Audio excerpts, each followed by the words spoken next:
Good morning. Oh, I liked it when it was quieter.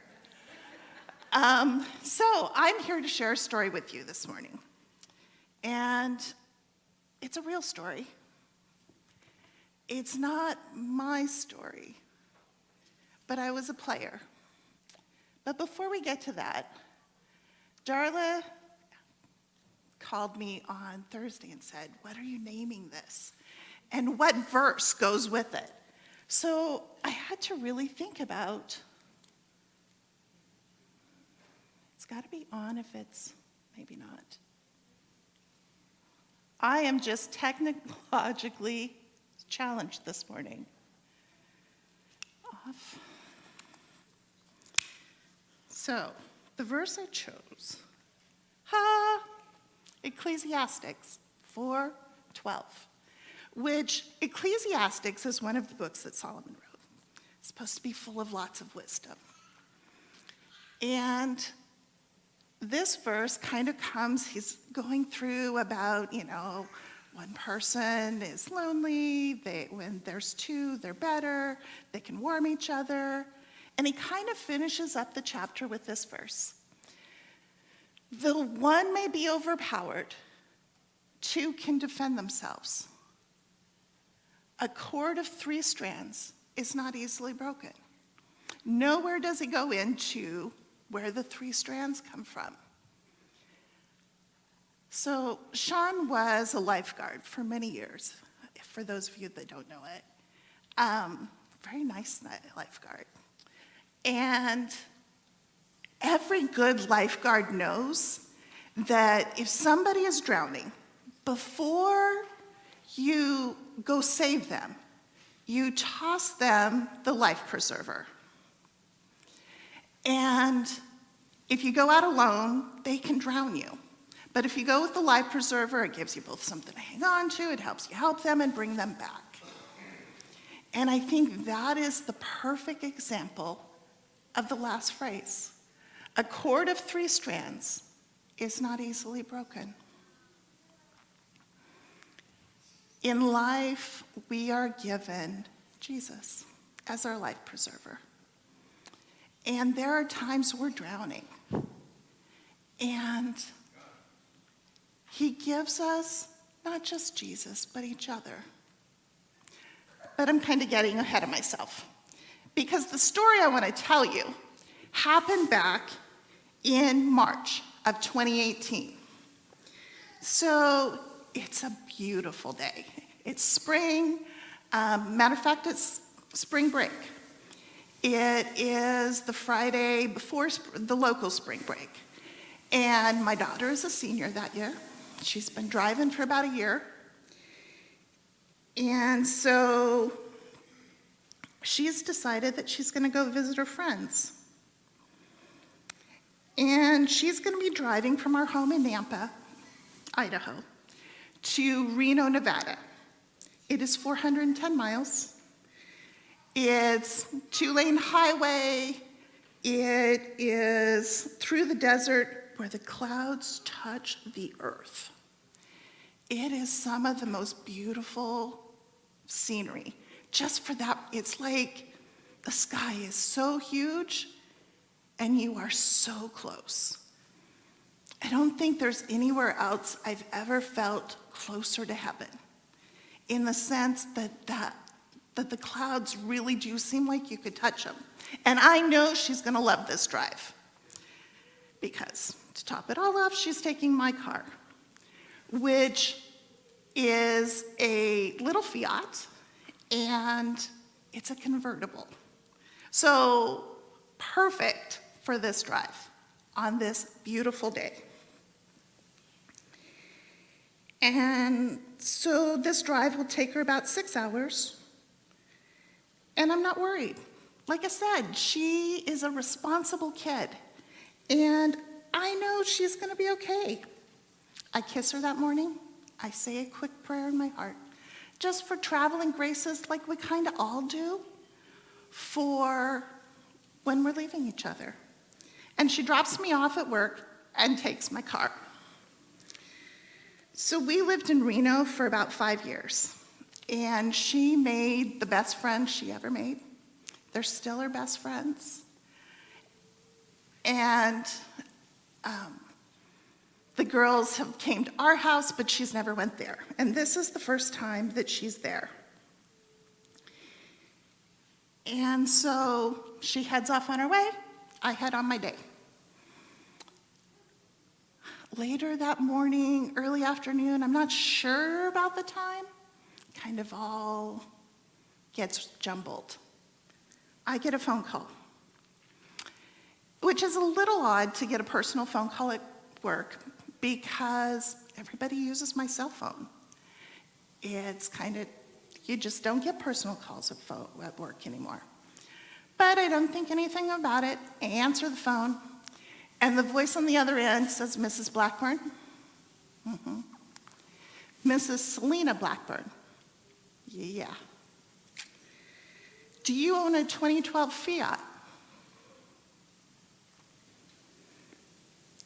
This is Officer Brian, and I'm with the Nevada State Patrol.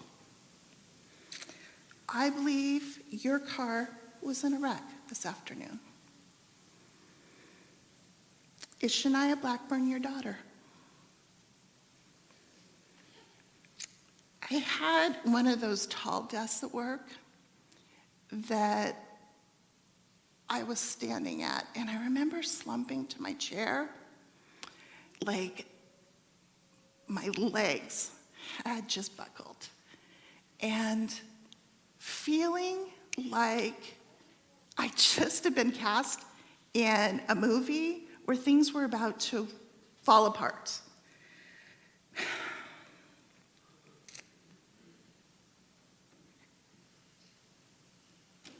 I don't know what happened in that moment. I know I must have responded because the officer went on. Your daughter went to the hospital in Winnemucca, and you'll want to get in touch with them right away. I can't give you any more details right now, but your daughter was alive when she left. Your daughter was alive when she left. That's an odd thing to say. He gave me the hospital number and hung up. And my face must have said it all because the whole room is quiet. And I dial the number for the hospital. And I get through the operator and the unit clerk, and I'm on hold forever, it seems, waiting for the nurse. And I don't know if I prayed. I don't remember any words. Even now, remembering that moment, my stomach churns, and I have to think about breathing. I have to think about breathing. So there's something you need to know about me before we go further. I have been a nurse forever, and I've spent about 20 years in the ER. I am trauma trained and certified. I have been on the other end of this phone call hundreds of times. I understand her vagueness.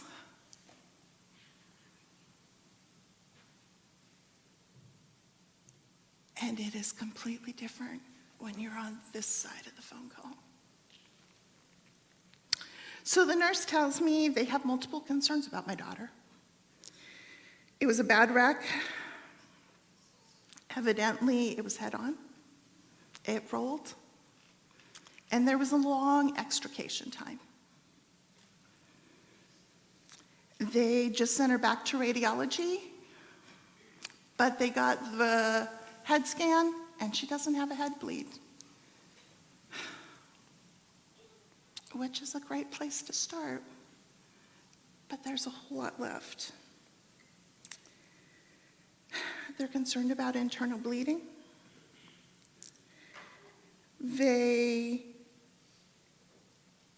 She has a bad fracture. They've talked to the orthopedist on call, and he's ready to bring his team in and do surgery tonight. But they need to get some of the other tests back first. She's going to need some sutures, but that'll happen down the line. When are you going to get here?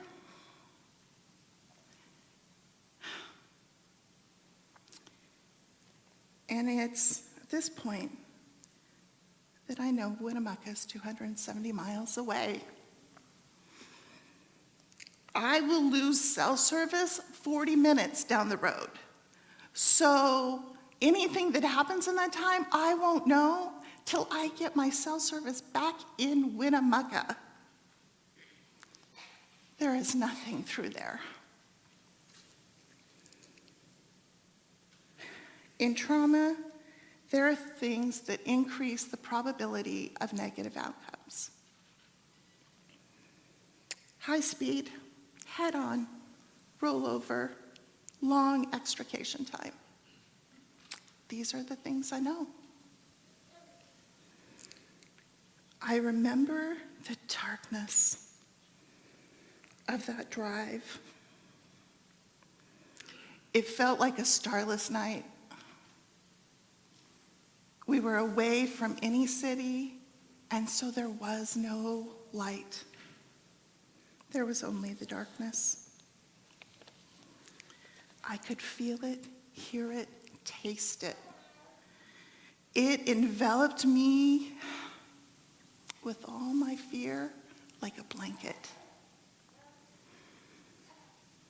And I sped around the corners and through that night to the child that I knew was waiting, but I didn't know if she was dead or alive.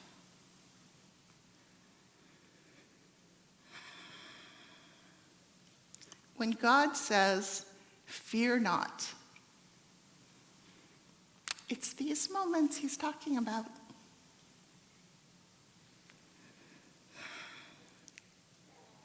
It's these moments he longs to hold us through and be our peace and our comfort. But I would not be held. I feared what it would mean to lean into his will and what would lay ahead. I didn't want to surrender. I didn't want to leave the outcome to him. To say I was okay with my child dying wasn't okay. And I did not know if anything would ever be okay again.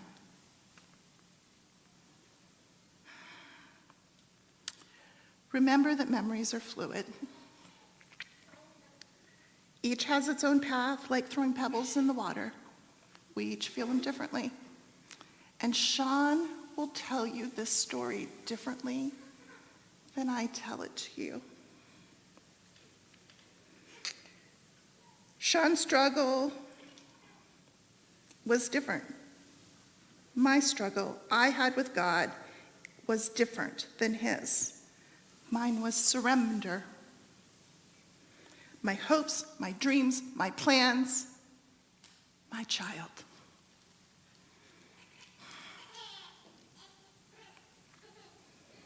I don't know that I ever fully surrendered. I railed, I screamed, I cursed, I pleaded, beating my fists against the chest of God. I don't know how the conversation ended. I only know God helped me. Even with me stiff and trying so hard not to be held, he was there. And he wrapped his arms around me and he pressed my head against his chest. And the only sound in the darkness that night was his heart beating with love for me and love for my child.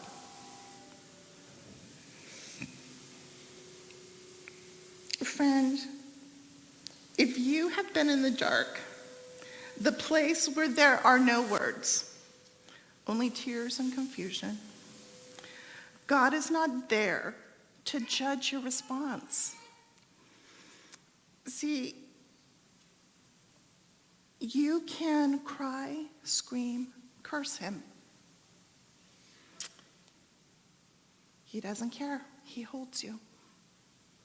Tie it against his chest so you can hear the beat of his heart of love for you. Not because we deserve it, but because he is there at our very worst.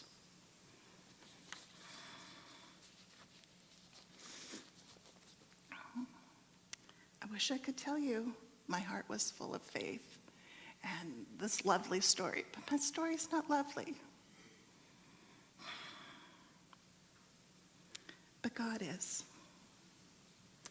And over the next days and weeks, as we piece together the events that had happened, talking to multiple people, seeing the car, walking the debris field, we would piece together the events of that afternoon. From Nampa to Winnemucca, it's a 2-lane highway, as I said. And she got behind a semi that was going slow. And like any lovely teenager, speed is always better. So when the truck in front of her pulled out to pass the semi up the road, she thought she'd just follow him. And she couldn't see what was coming, but she thought she was safe in her inexperience behind the car in front of her. And so when there was not one, but 2 semis, and the truck in front of her pulled in between, she then could see what was coming.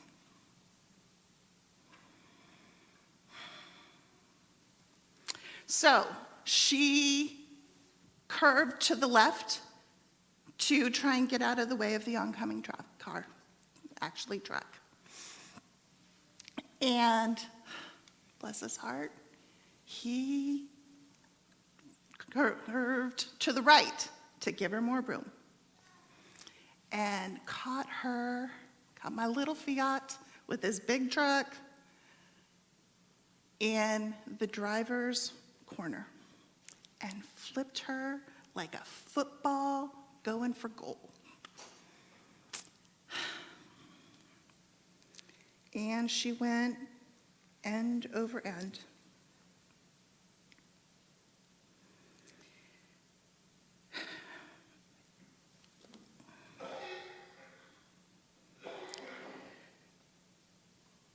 So the car landed upside down in the gravel,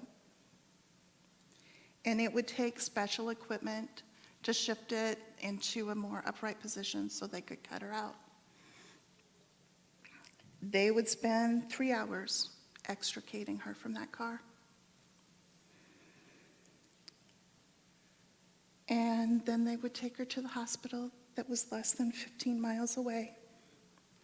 During the time, the paramedics would start an IV, they'd give her some pain medicine, they'd bolus fluids because they were sure she had internal bleeding and her blood pressure kept dropping.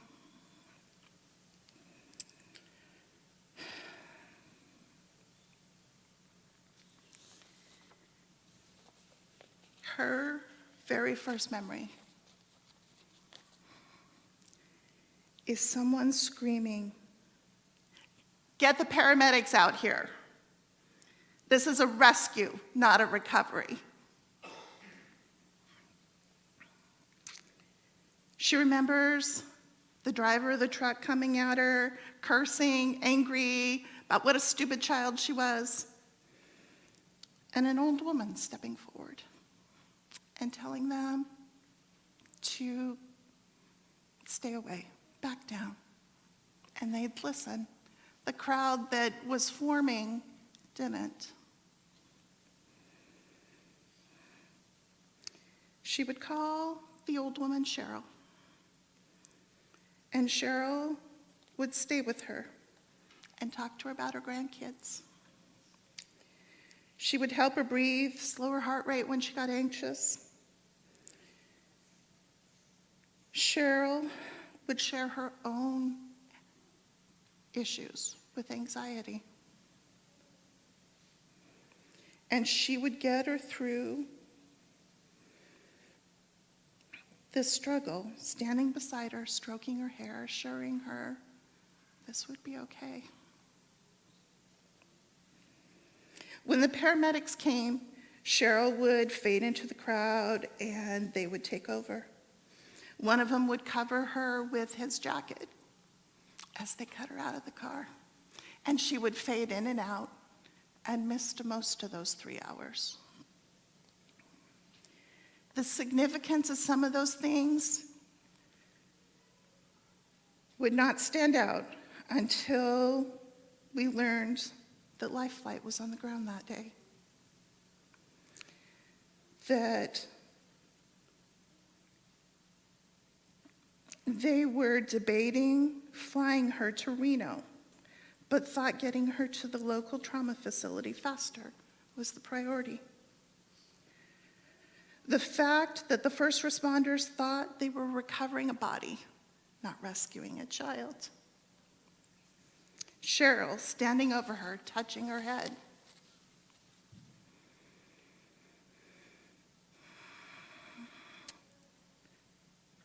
The windows being intact along the driver's side, rolled up. But I'm kind of getting ahead of myself here. We have to go back to this midnight race through the dark. Sean and I, alone in the car, wrapped in the dark, just coming into Winnemucca. The phone rings. Loud. It was so loud. And we fumbled to get it with all our fears. As the nurse asked if we're almost there. We're literally like 5 minutes away, and we head to the ER.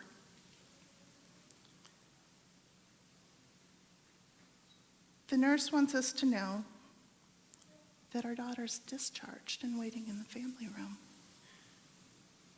Stunned, we get there to find out that every medical professional, from police to paramedics to Life Flight to the nurses to the ER doc, have all been wrong.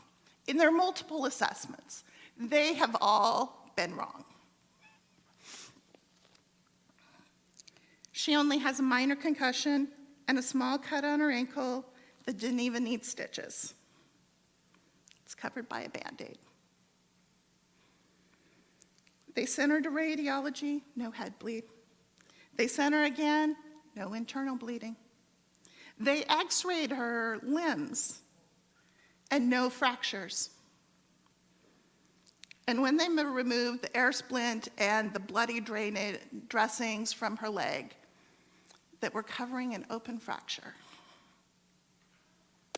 there was a scratch that didn't even need sutures. There is no part of me that believes they all got it wrong. I know the level of skill that goes into each one of those positions, and they don't just get it wrong, especially the whole team. I remember reaching for her and my child pulling away when I touched her head, saying it hurt. And that being one of her few complaints. But that's significant because when I would listen to her talk about Cheryl,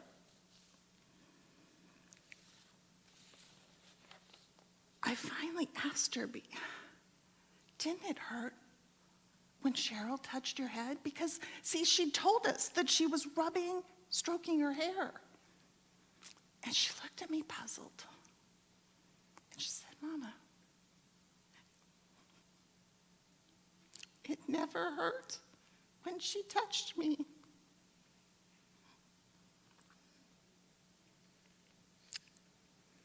I then would see the car with those windows intact and rolled up.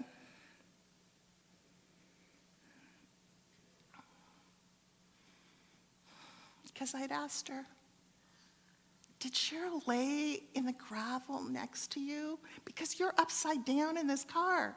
And she said, no, Cheryl stood beside me, stroking my hair. And see, those windows taunted me. Because if you've ever seen a Fiat, you know there's not room for two in the car. We're upside down, and the windows are intact.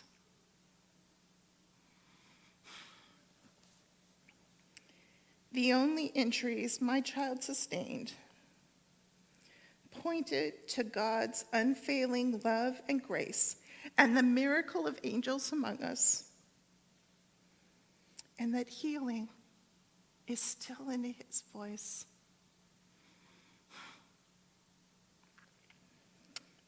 You would think that's the end of the story. It's a beautiful story. But it doesn't stop there.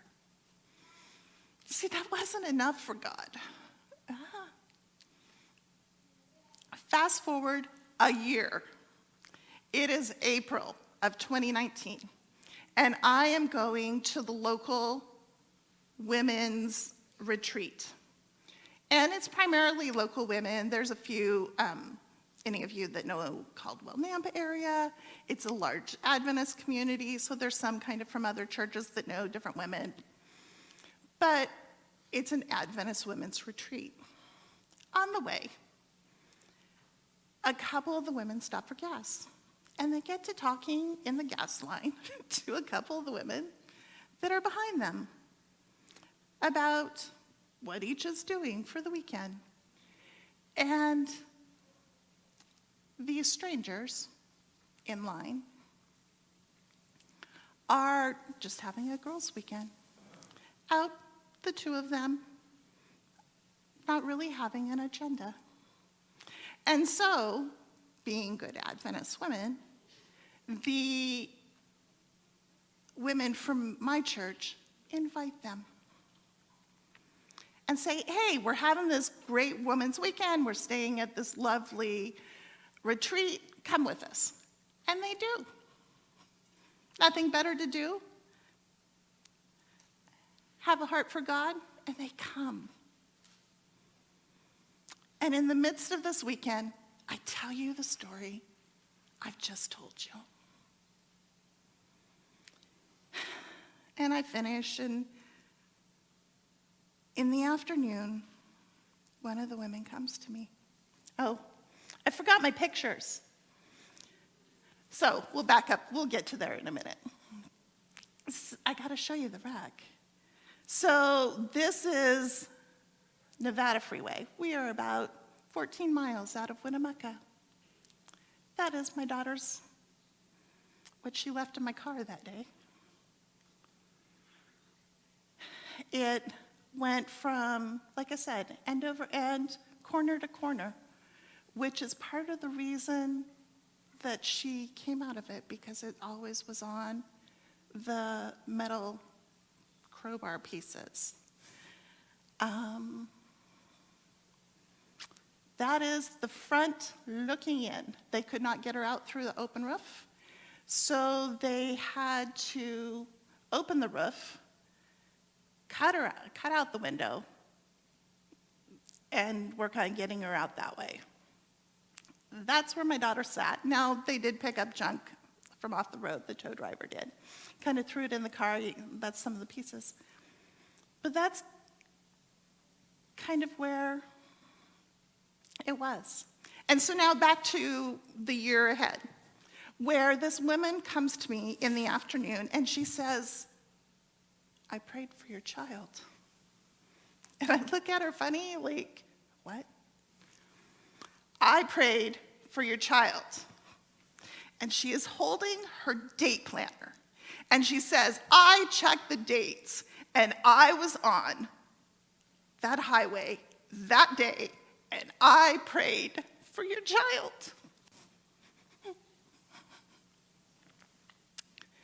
Remember I told you they'd had life flight out there. What I didn't know was that they had landed on the highway.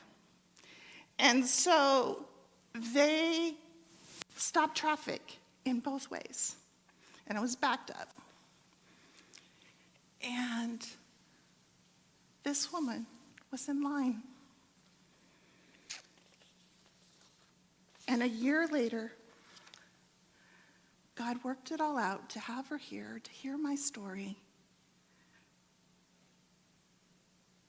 And she comes to me to tell me she prayed for my child. Not in a, by the way, be with everyone in the wreck kind of prayer, but in the beat that on the gates of hell kind of way, save these people. She said she was prompted to pray, and she prayed. And she was prompted to keep praying, and she kept praying. And she never knew what happened from that prayer until that day.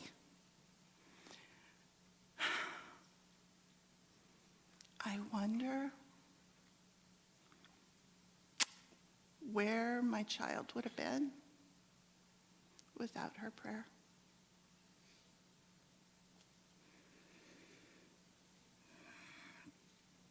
I wonder,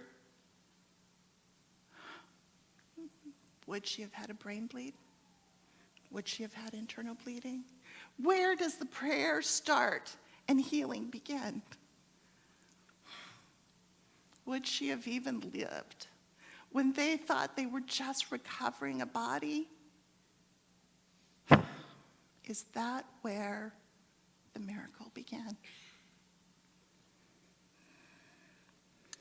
My prayer for safe travel was not enough that morning.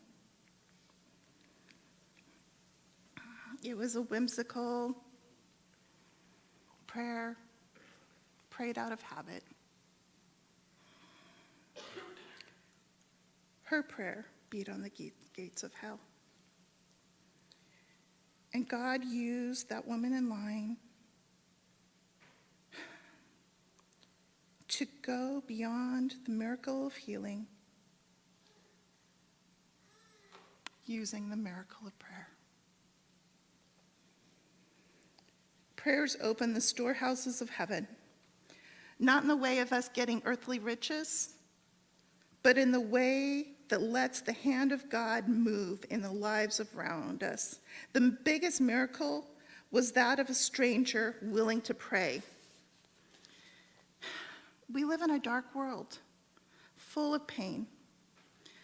God is light, and he's wrapped all around us. And prayer are the windows that let that light in.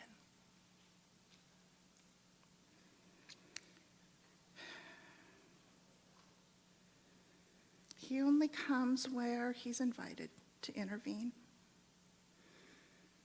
except when we pray. Do you not think that God was faithful because he healed my child? That wasn't God's faithfulness. That was a beautiful gift, but it wasn't his faithfulness. When I was asking how he could do this, how he could ask this of me, he called his faithful to prayer. When I was faithless, he was faithful and called my sister to cover my failure. That was God's faithfulness. See, he doesn't show up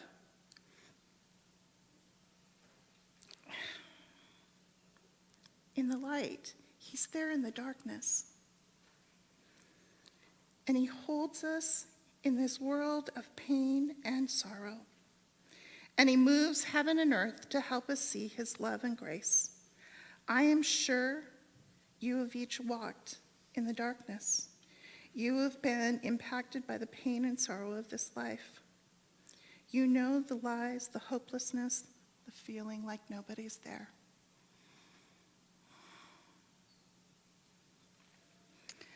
But in this place, God holds us, calls us on his faithful to pray, and sends angels to stroke our heads and tell us we'll get through this.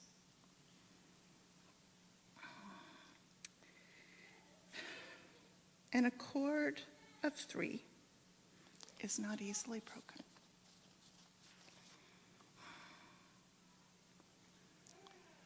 I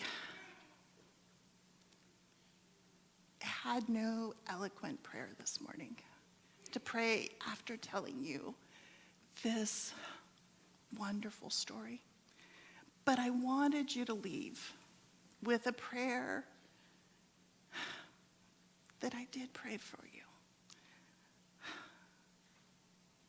That in my heart is for each of you. And it actually comes in the form of a song that they're going to play for you. Close your eyes or read the words, but know it is a prayer for you on this beautiful Sabbath day where miracles still happen and we are still called to pray for each other. And now may the Lord bless you and keep you, and may his countenance shine upon you and give us grace. Amen. Have a great day.